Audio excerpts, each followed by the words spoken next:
Pekan berat bajul ijo tanpa Marcelino Ferdinand. Seperti diketahui, Liga 1 masih mengalami penundaan imbas tragedi Kanjuruhan.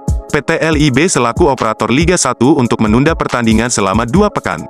Jika keputusan tersebut berlaku, maka Persebaya akan melewatkan 2 pertandingan yaitu melawan Barito Putra dan Persib Bandung. Setelah itu, lawan yang menanti Persebaya adalah Persik Kediri dan Persija Jakarta di akhir bulan Oktober. Melihat dari klasemen sementara, Persebaya masih bertengger di posisi ke-10 dengan 13 poin.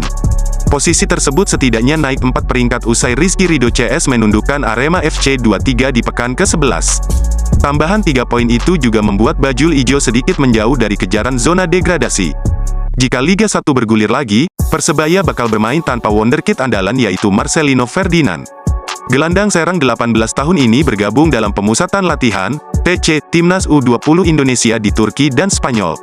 Marcelino Ferdinand tak sendirian, ia bersama 2 pemain muda lain meninggalkan Persebaya Surabaya guna menjalani pemusatan latihan TC Timnas U20 Indonesia di Turki pada tanggal 10 Oktober sampai tanggal 5 November 2022.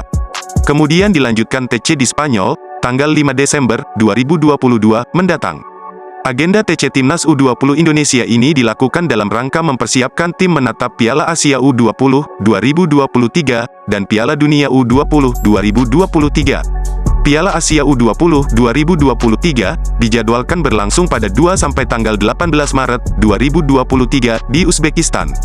Sementara Piala Dunia U20 2023 digelar pada tanggal 20 Mei sampai tanggal 11 Juni 2023 di Indonesia.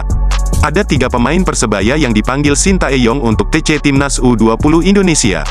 Selain Marcelino Ferdinand, Widi Syarif dan Aditya Arya Nugraha juga dipanggil Garuda Muda.